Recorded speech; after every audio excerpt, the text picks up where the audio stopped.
joy and peace. Perfect love, send His Son, offering relief. And on a cross, heart was saved, crawled out from the grave. You're alive in me, I'm alive in you, yeah. Glory to the King of love. You are lifted high above. Great are you in all your ways. You will never be replaced.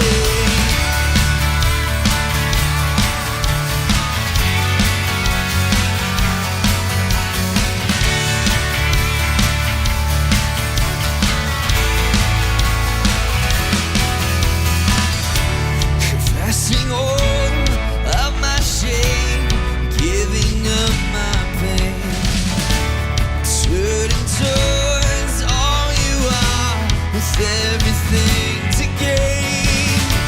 Endless joy, eternal peace. Thank you, Lord, I'm free. You're alive in me, I'm alive in you, yeah. Glory to the King of love. You are lifted high above. Great are you in all your ways. You will never be replaced. Glory to the King of love. You are lifted high above. Great are you in all your ways. You will never be replaced.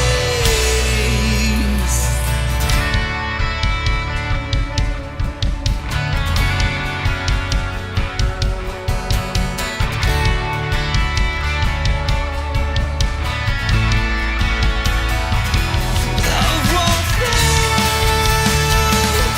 Love won't fail. Love won't fail. Love won't fail.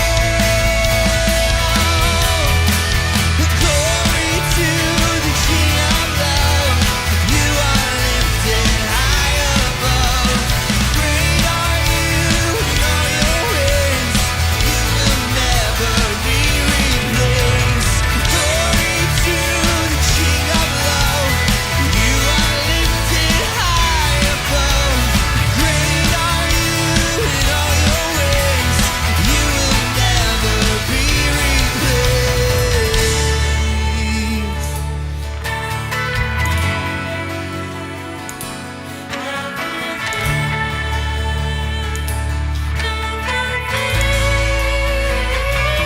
Love won't fail. Love won't fail. Love won't fail.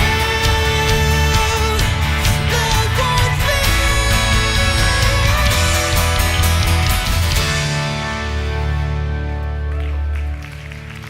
Good morning, everybody. Welcome to Crossroads Church. We're really glad to see you here this morning. Why don't you take a second, introduce yourself to some folks around you, and then keep standing. We'll keep singing.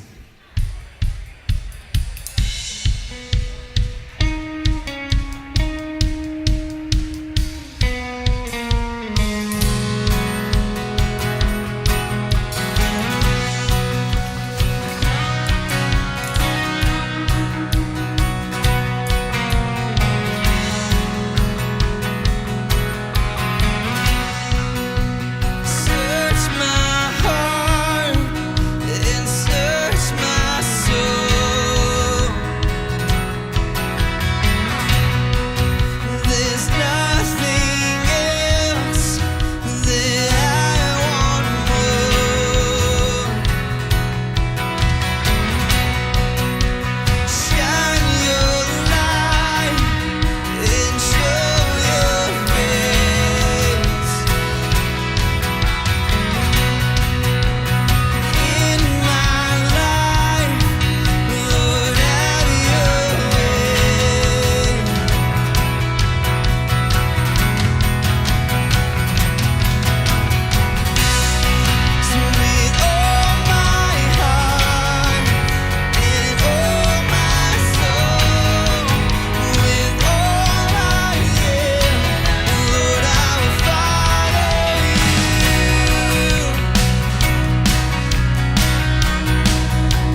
alone are God, and we pray not only would you reign throughout the earth, but you reign here in this room, in our lives. And we want to open up ourselves to the Holy Spirit's work in our lives, regardless of where we may be in our spiritual journey. We pray we draw closer to you. And God, we want to continue to maintain an attitude of worship as we continue in this service by worshiping through our giving. And we trust that as we put you first in this area of our life, that we would see you continue to reach more people for Christ through this church. So we commit the rest of this service to you in Christ's name. Amen. Hey, you may be seated. I want to welcome you all to Crossroads Church. My name is Rod, and at this time I'm going to prompt the ushers to come forward to receive our tithes and offerings. And this is a regular part of our worship practice here at Crossroads. And at this time, if I could just take a minute, I'd just like to maybe talk a little bit some church business here. This is going to be the first time I get to introduce to you our online giving platform that allows us to manage our giving efforts from something, quite frankly, I think we're touching almost every minute of the day, which is our smartphone. And to begin this process, to introduce this to you, all you simply have to do is to text, and I believe the information is on the side screen, the word Crossroads to the number 77977. Again, simply text Crossroads to 77977, and it'll begin the process of how you can start utilizing this tool to use your mobile device to give. And even if you're someone who doesn't use these means, I still encourage you to check it out. I think it's worth checking out. It's a very, very helpful tool to help us stay consistent in our giving efforts. Now, every once in a while, I think it's really helpful for us to hear some of the stories of what God is doing in the life of our church, because I think it reflects upon all of you in the kind of church we're trying to create here. And this person now this is about a year old, and this person now is very involved in the life of our church, serving in different ways. But upon his first experience, he wrote this. He said, I used to attend the church, and for 2 months, I dreaded going every Sunday because something just wasn't right for me. And he said, I want to thank you guys, because Sundays are now my favorite day of the week. And my friend, who is a new believer, and I like the fact that we can come to a place just like this that is open to everyone. And I want to say this, that probably this was written to maybe reflect upon some of the activity they see taking place from this stage, but I believe this speaks to all of us here and the importance of your presence here every single weekend, because I think you're helping create this kind of climate that people feel welcomed here. So I want to thank you for being here, and I encourage you to join us for every weekend during this series, the Family Series. Speaking of that, if you are new here, we're glad you're here. I encourage you to read the program. It tells you a little bit more about who we are as a church. And today you're going to hear a great message from Pastor Dennis Anderson. He's bringing part 3 of the Family Series, and that's coming up right after this.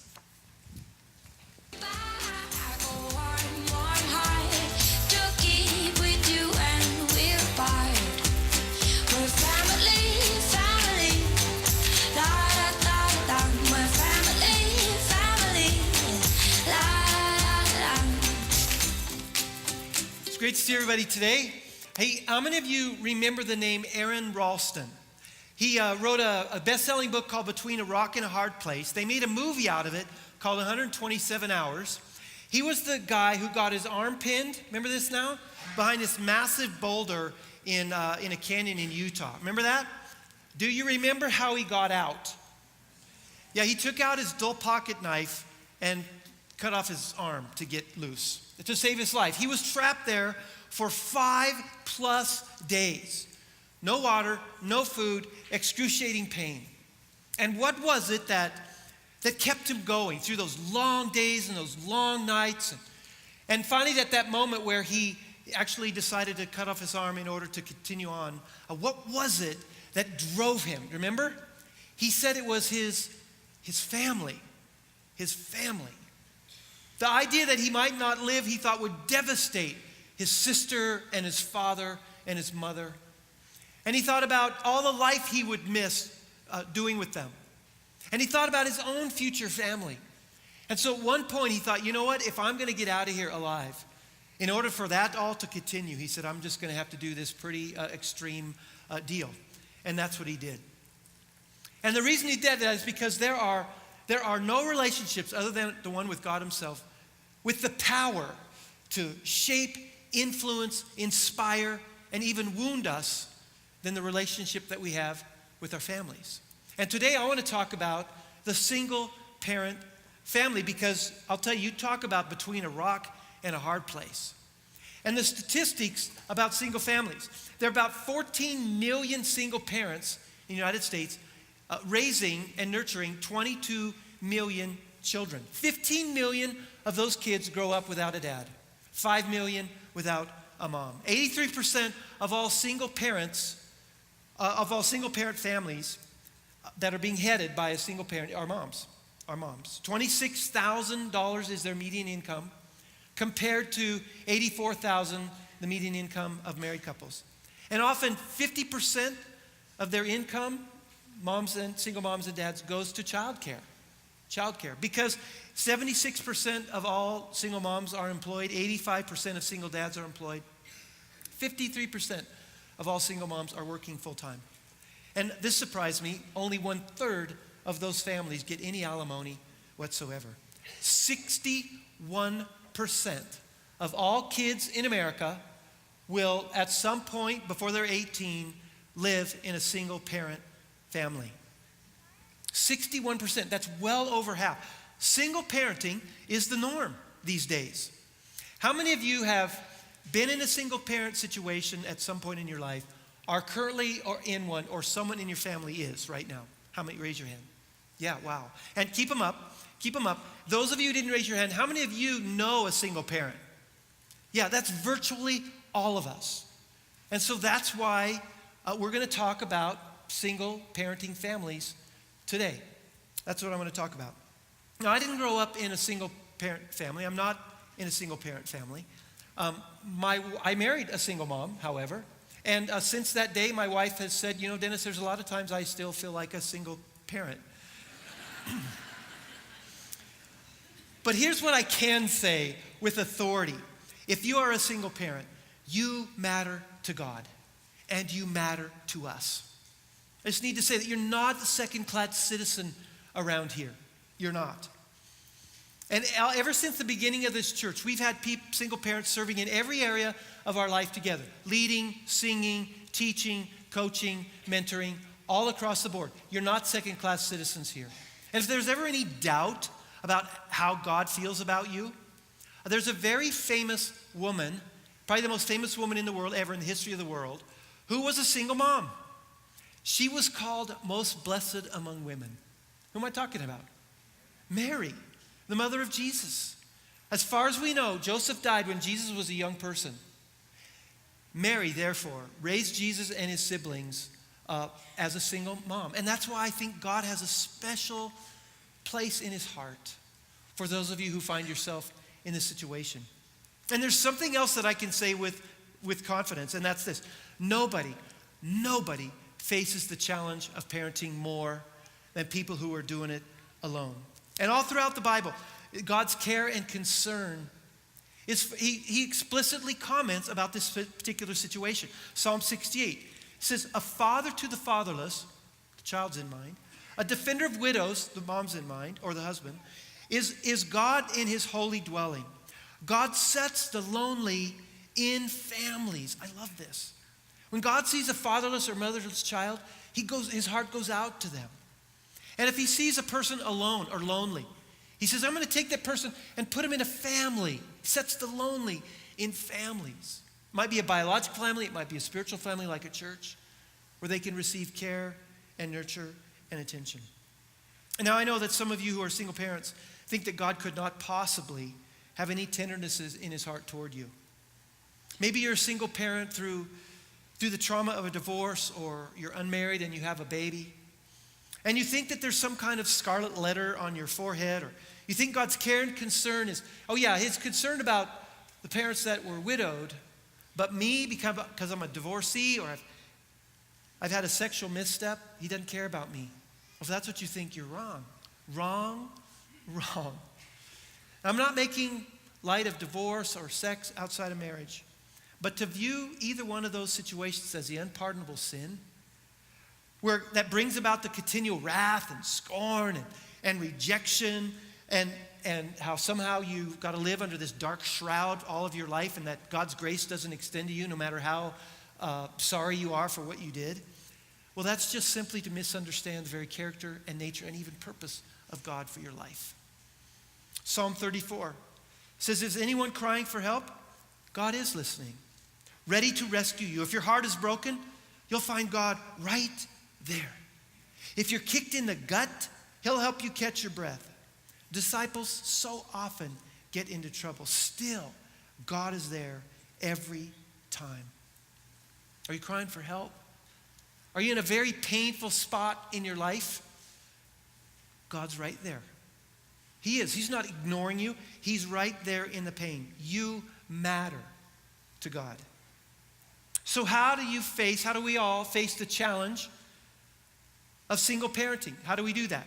Well, Proverbs 24:3 is the theme verse of our series. I'm going to put it up on the screen, and I want us all to read this out loud together. Here we go. Let's read. By wisdom, a house is built, and through understanding, it is established. Healthy families, 2-parent, 1-parent families, this is how it happens. It's by wisdom. It's by great intentionality that those things happen. And that's why I'm glad you're here, because that's what this series is all about. And right now, I want you to hear from one of our Crossroads people who was raised by a single mom. You most often would see him up there in that band shell, or you might see him out here singing, or out in the atrium on the welcome team, or even out in the kids area volunteering. But I want you to hear his story about his family. So Michael, come up and let's welcome Michael.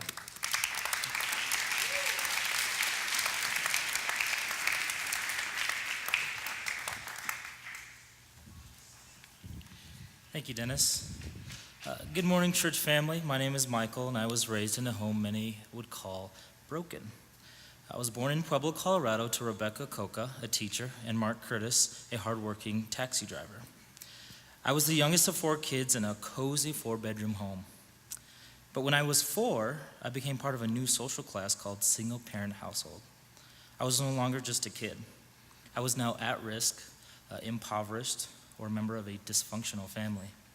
The odds of becoming successful were beginning to stack against me.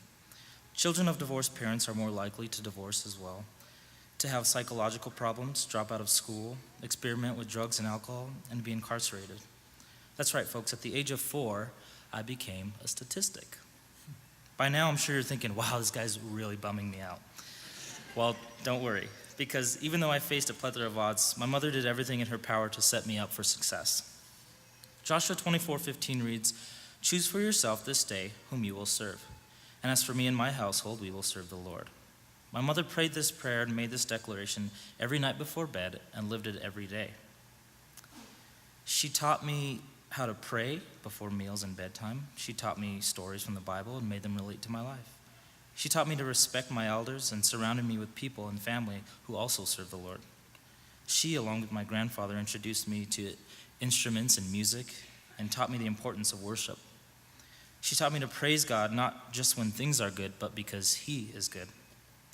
She put me in sports and connected me with my youth group. My mother never forced me to go to church or even spoon-fed me verses to memorize. She simply just served the Lord. And last week, John gave an amazing message on ways to mess up your kids. And I thank God my mother never followed that list. To the best of her ability, she modeled godly living, and she never tried to solve my problems. I learned very early on that the world can be cruel, and I had to be tough. After all, I was at risk. She always sang my praises. I loved hearing my mother brag about me. Michael always got these great grades, 3.5 GPA, and my son could really sing.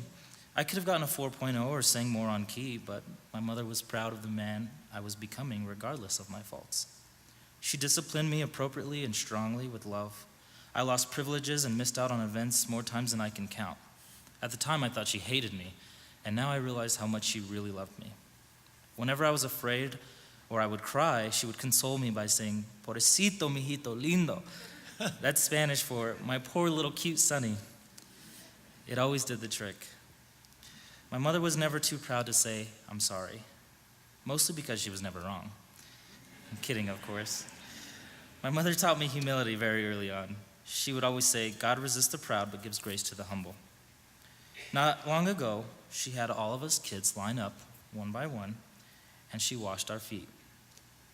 She prayed over us and washed, and humbly said, "I'm sorry if I have ever wronged you." It brought us all to tears. She didn't have to do that, and we certainly didn't deserve it, but she did it anyway. She modeled what a great parent looks like. See, great parents don't have to have all the money in the world or be members of the PTA or bring the best snacks to soccer games. They just have to consistently model Christ-like living.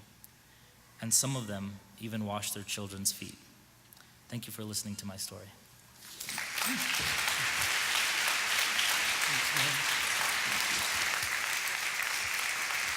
Man would be proud.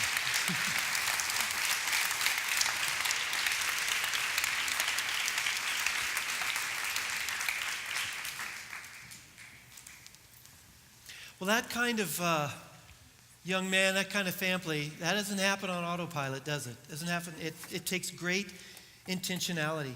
And I want us to, I'm going to give you some very practical do's and don'ts, and then I want to have a word with us as a church. So take out your notes and fasten your seat belts, because here we go. First, some don'ts. Number one, don't buy into destructive myths like this can't work. Well, actually it can. It can, and it does. Myth number two, I am in this thing alone. You know, it's all, you don't have to. You don't have to go it alone. There are others around you. There are support systems in play. Another myth, the divorce has to be an all-out war or a soap opera. And many divorces are. But there is a middle ground called the land of civility. And wise parents agree, you know what, we're going to be civil. Even though our marriage relationship is ending, we're going to be civil as we do it. We're going to set up the future. For the sake of the parents, for the sake of the kids, the parents set aside their need for war or drama so that their kids can be well off. And another myth, our kids understand what's going on. Kids are great observers. They're lousy interpreters. They see it, they sense it, they feel it, but sometimes they think it's their fault. Lousy interpreters. And so it's wise parents, moms and dads, who go to their kids and say, you know what, this deal between mommy and daddy, it's between us. And neither of us have stopped loving you. It is not your fault. You're not to blame. We both will continue to love you as much as we always have. That's what wise parents do. So don't buy into some of those destructive myths. Number two, don't treat your child like an adult, or even worse, as a substitute spouse. Sometimes you're so hungry for relationship that you put it on your kids to be your adult friend, or even worse, to be a substitute mate. You don't turn to your little 8-year-old guy and say, okay, you're the man of the house now. Or don't turn to some tender-hearted 10-year-old girl and say, honey, you got to be the mommy now. That is way too much to put on a child. They just can't bear the emotional overload when a parent tries to, befriend their kids, or worse, have them take the place of their spouse. Let your kids be kids in that situation. Here's the third don't. Don't compete with your ex-spouse. And this has a lot to do with courting the favor of your child. And I can only imagine how difficult this is to resist because of some of the situations that you face. Like one mom was talking about how she felt when she had to put her kids on a plane to go see their father. She wrote, I stand in the terminal, and as I watch my kids' airplane disappear into the clouds, I feel an incredible sense of loss. The loneliness immediately sets in, and I worry constantly about their safety. But I resist the urge to call every hour to see how they're doing. And when they do call to tell me how much fun they're having, I grieve. I grieve over the fact that they're living a life completely separate from my own. My only consolation is that I know they are going to come home soon. But I'm haunted by the fear that someday they won't want to come home to me. Kevin Lehman says that guilt is a propellant for many, many bad decisions. You feel guilty that you can't give your kid the kind of home that you wanted, that you had before, so you buy them stuff. Kids they want more stuff, but they don't need more stuff. What they need more of is more of you. So if you're going to overcompensate with attention, or with time. And when those feelings kick in, you're going to want to start competing for their affection. You're going to want to make your home like Disneyland. And their home like you're going to eat Brussels sprouts every day when you go over there. That's the way, it's going to feel like that. And when you begin to compete for the love of your child, nobody wins. Nobody wins. The fourth don't use your child as a messenger or a spy. Either to take subtle messages to the other parent or to have the child report back to you when they come home like they're some kind of undercover agent. You know, People magazine, one man expressed his parents' divorce this way. He said, the divorce was like the marriage. They split everything down the middle, including me. And beginning to compete for your child's attention stretches and pulls that kid apart. And some of you are thinking, can I talk to them about what they did? Of course. Can I set them up for the kind of way I expect them to act when they go? Yes, of course. But don't give them a script before they go, and don't interrogate them for every bit of information when they come home to satisfy your personal insecurities and desires to know the details of your ex's personal life. That's number 4. Number 5, don't try to be both mommy and daddy. There's no doubt that you'll be fulfilling some of the same jobs or both jobs that the other parent did, but that's way different than trying to fulfill their role. You simply cannot be everything and do everything. There are limits. In fact, you're far better off to be the best mom or the best dad than trying to be a little of both.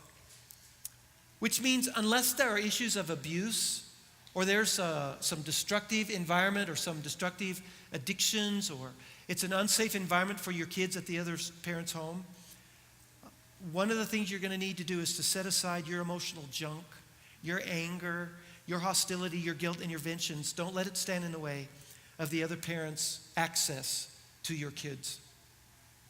They need both parents, male and female influence. The Black Eyed Peas wrote a song a while back where they asked the question, what's wrong with the world? And they answer, people living like they ain't got no mamas or papas. Kids need role models. They need male and female mentors. And if the other parent is not in the picture or the interaction is very limited, then you're going to need to take initiative to provide positive role models in their lives. And I'll tell you who it's not. It's not your current boyfriend or girlfriend. It's not your drinking or bowling buddies. It's not that FAC group of drama queens that gets together on Fridays. It's not that group. In fact, I talked to a woman this week who was raised by a single mom. And she said her mom went out of her way to make sure that she had positive male role models in her life. One of the main ones was her youth pastor. Her mom actually got on the committee that selected the youth pastor. Nothing subtle about that. She made sure that coaches, male coaches and male teachers, that her daughter was in those classes and had access to those people. She said she would bake them cookies. Came this close to stalking and bribery. Her mom made sure that the daughter spent plenty of time with her grandfather and uncles who were healthy men. Because you know what happens if they're not healthy role models. They will find role models. They're going to attach themselves to people. They're going to get attention from somewhere. As parents, we have an opportunity to provide positive kinds of things like that. And one of the best things you can do is get your kids here. Make sure your kids are in our kids program in our student ministries where they're going to meet positive men and women who are people of faith and of conviction and character so that they don't have to go looking for these in any old place they'll find it. So those are some don'ts. Now here's a quick list of do's. First, if you are a single parent through divorce, do everything within your power to enhance your child's relationship with the other parent. What? Are you kidding me? Him? Her? I know it sounds crazy. But as much as humanly possible, you've got to separate the problems you have with that person from their and your ongoing role as parents. And of course, there are exceptions, which I listed a little bit ago. Your marriage relationship ended with this person, but your parenting relationship will continue. It will. The only question is, how is it going to continue? One of the greatest gifts you can give your child is to sacrifice your conflict and function as co-parents in order to do everything in your power to help your child grow, mature, and develop. Romans 12:18 says, if it is possible, as far as it depends on you, live at peace with everyone. Everyone? My ex? Yeah, I think that's what it means. I think they're everyone. And I'm sure the temptation is going to be to get your child to take sides, to have them see the divorce as the other person's fault. But there's absolutely nothing to be gained by telling your child how wrong or how bad the other parent is, except just to mess up that kid more inside. Because even though your relationship has changed, their relationship, they are attached. They're attached. And you're going to create this inner struggle, an inner tug of war, and you actually might be left holding the wrong end of that rope. And this goes for grandparents, goes for us too. Dr. Clyde Besson says, if you demonize your ex, your child will deify your ex. Kids are bad interpreters. They might not do this immediately, but over time, kids grow up. This is going to backfire on you if you badmouth that other person. Be civil, be respectful, and in the long run, it's going to pay off. Number 2, do. Sacrifice whatever you have to stay engaged in your child's life. And you might be tempted, especially if you are separated from your child by distance because of not having primary custody, to kind of bow out of that person's life. I read in Dr. Phil's book this week, 50% of children never see their father after a divorce. That's staggering to me. Half of all kids never see their father again after a divorce. This is one thing you must not do. Not if you love your child. If there's a game, a recital, a play, a holiday, as far as humanly possible, you got to be there. Don't let the breakup of your marriage communicate to your children that they're no longer a priority for you, that you no longer love them. Don't send out a signal to them that they don't matter to you anymore. You got to stay engaged. And take financial responsibility as well. Only a third of single parent families get any alimony. The average is $430 a month. Not much. Not much. So step up to the plate. You might need to turn down a promotion that's going to take you out of the city or out of the state in order to stay connected to your child. Stay. Might cost you something. In fact, you might need to think of, you know what, until my child is out of the house, age 18, that's my job. That's my vocation. I'm a parent. And my job, well, it's just a job for a while, because your kids are going to leave someday, and then what? And then what? I have a friend in Fort Collins, was in his office as an attorney there one day, years ago. And I walked in, and there was a picture of his helicopter on that wall and a picture of his ranch in Montana on that wall. I'm kind of a little envious. And in our course of our conversation, he tells me about his family. And then he looks up at the pictures, glances over there, and he says, you know, Dennis, I'd give all of this up if I could have my family back. And I thought at some point he became disengaged. And he got involved in so many other things.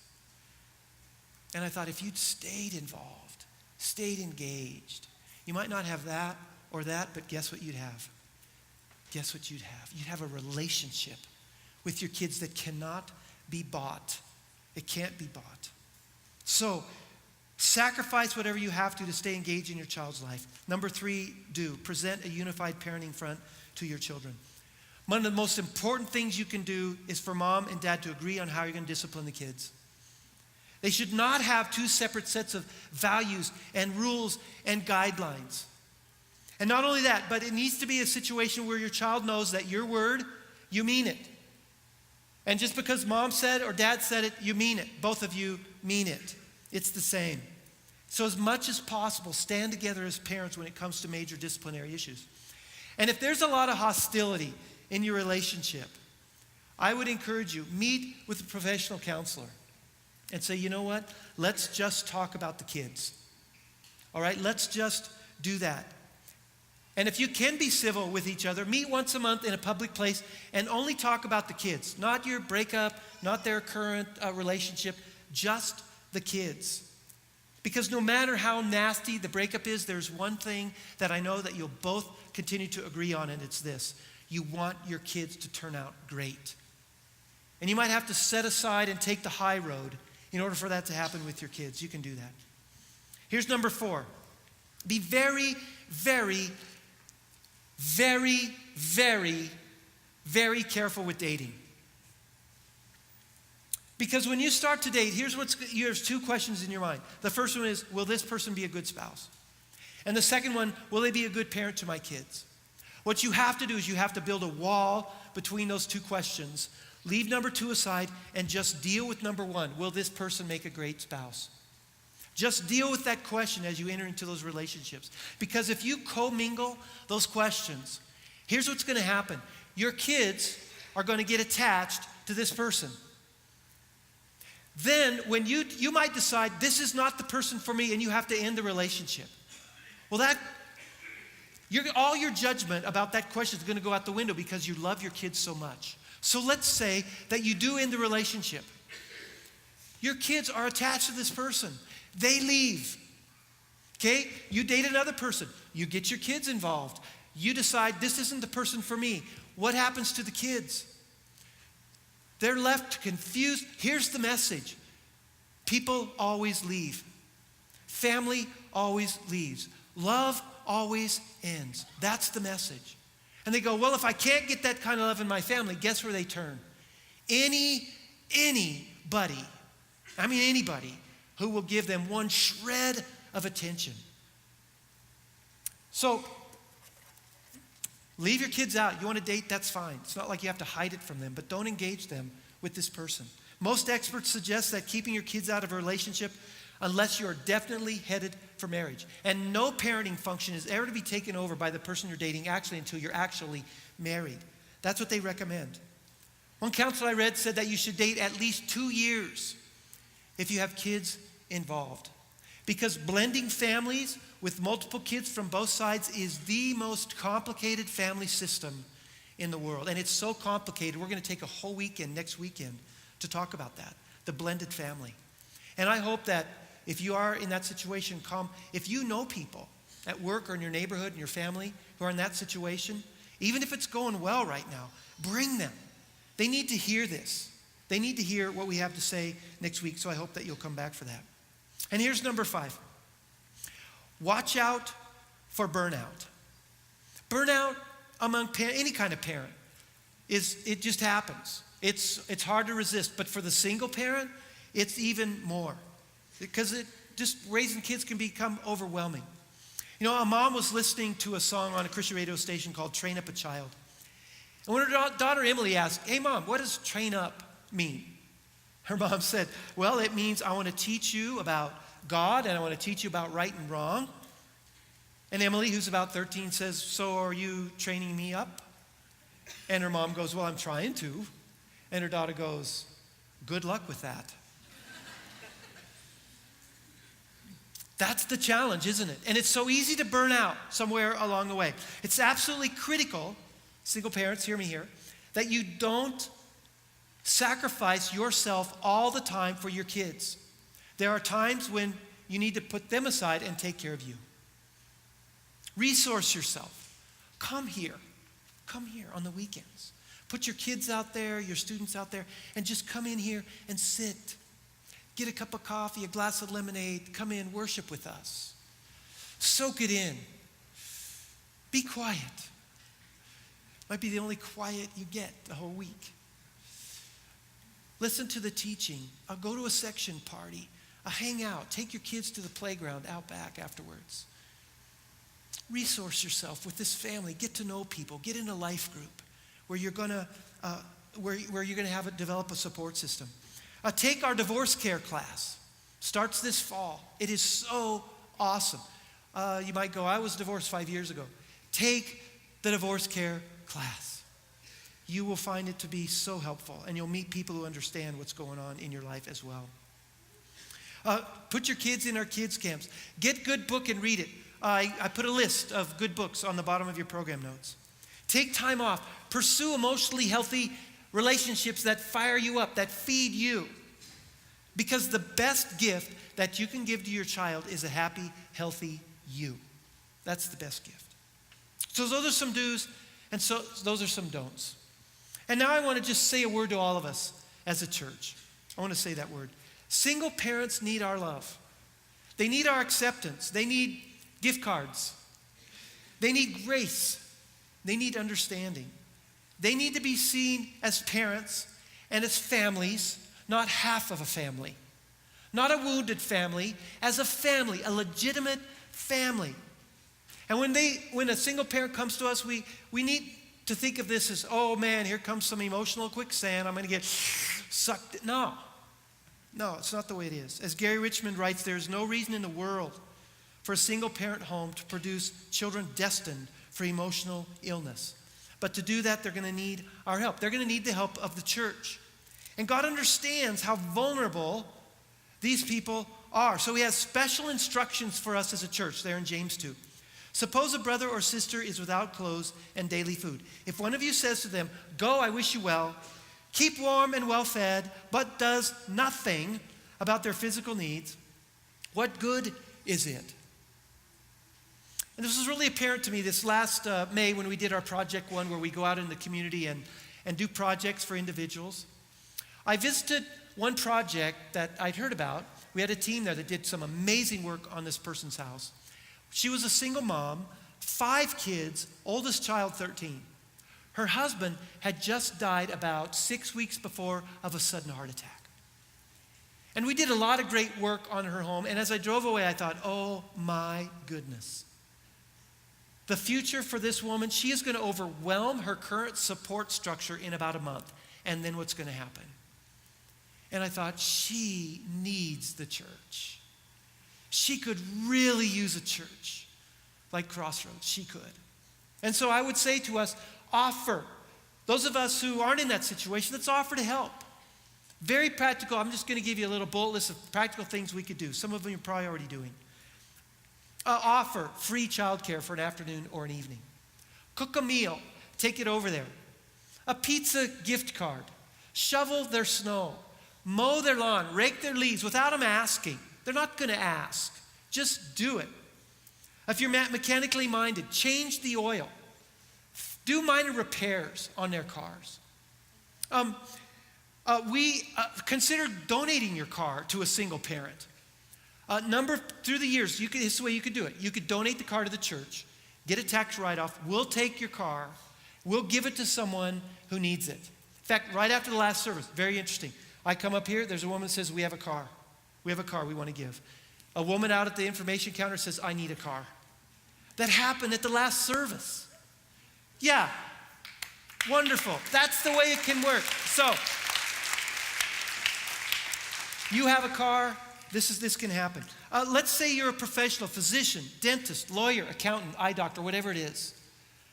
Why not offer to give some of your services away, pro bono? And we'll help coordinate that.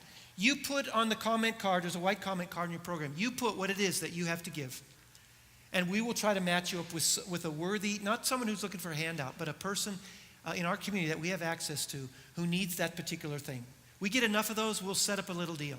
I'll make sure it happens. It's a promise I'll make to y'all. This is the way the church is to be. We're going to do this.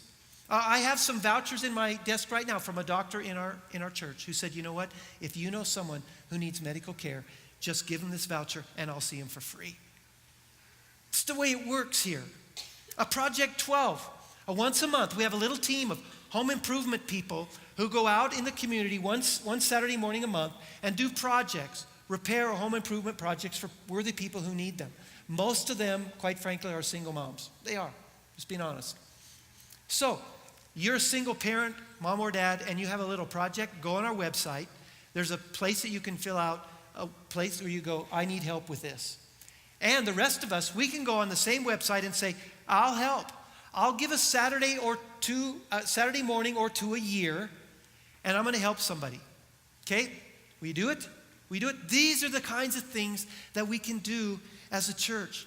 And there are so many needs that could be met if we just would, make the effort. And we need to make that effort because most single parents are never going to ask for it.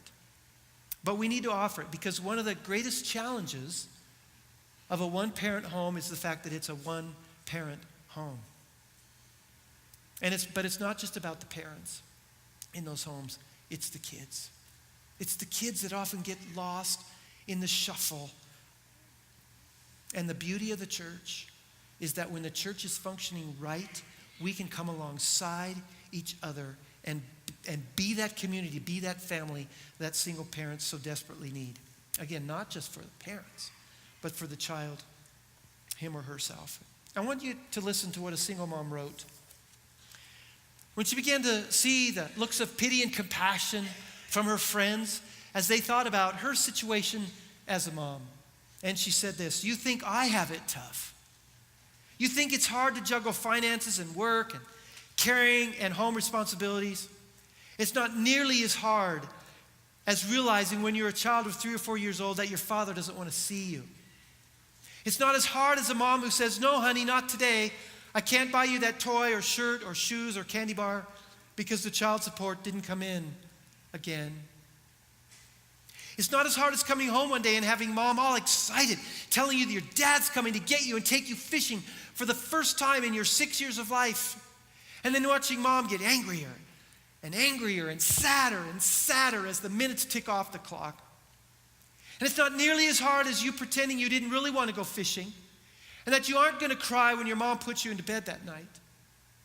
And it's not as hard as letting mom sleep in on Saturday morning while you watch cartoons and get breakfast for yourself all alone. Or as hard as being sick and trying to pretend you're not because you know mom gets worried about paying the doctor bills. And it's not as hard as knowing that mom doesn't have anyone to talk about how to make it all better for us as a family. The Bible tells us that God is a father to the fatherless, that he takes the lonely and he puts them in families. And some of those families come apart.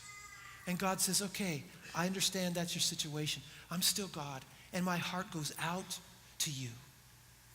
And if you ever wonder about that, I just want to say to you today, God's heart is going out to you today. It is. He's watching over your life. He loves you. He loves your kids. He's standing waiting to empower you, to encourage you, to nudge you, to give you the resources that you need to carry on. That's his vision for you, and that's his vision for us as a church. And I hope that we'll be able to do it. Let's pray. God, I just want to thank you for every single parent in the room today or listening. They face challenges many of us never will. So God, I pray that you would help each one to take the high road, to be able to set the needs of their children ahead of their need for revenge or anger or bitterness. And as a church family, nudge us this week. Even as we try to reach out in very practical ways, we want to put our arms around the single families that we know and tell them you matter to God, you matter to us, and I want to help, and I am going to help. Pray that we would be able to bring words of encouragement and spiritual and bring physical help in those situations, because that is what the church is for. And when we do that, you cheer us on. In your name, amen.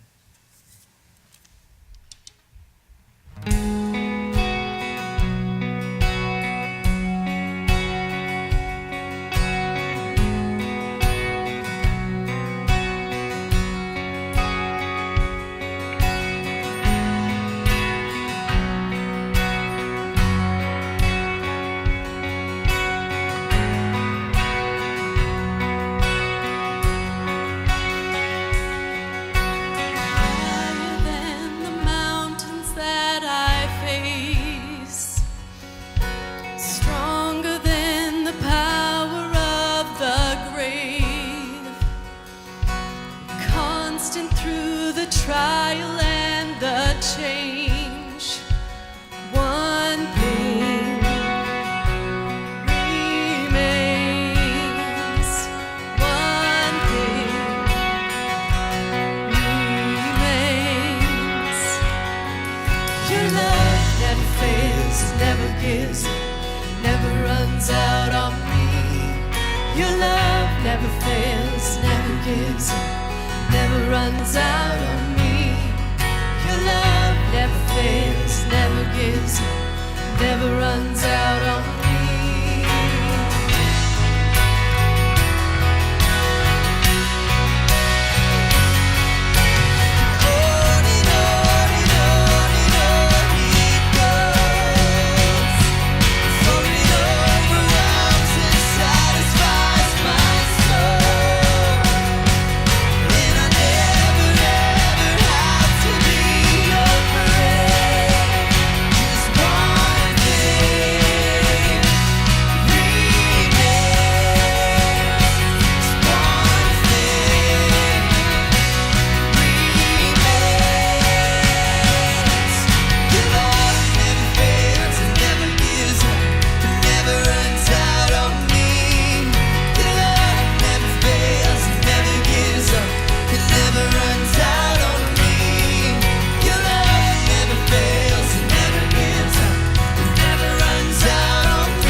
couple things. Let's thank Michael Curtis again for sharing his life with us. Thank you. Thanks to your mom. Thanks to your mom as well. Two quick things. One, next weekend, if you know a blended family or you know parents of blended families, they're involved in this thing too. Pick up one of these flyers on the way out on those tables and invite them. They'll be, next week, if you don't, you're going to be going, oh, I wish they would have been here. So invite them. And then also on your way out, if you're thinking, I kind of like this church. I want to get involved. What's the next step I could take? Stop and see one of our Next Step people at those little high top tables out in the atrium. They'll help you figure that out. So, see you next weekend. Grab a cup of coffee or some lemonade.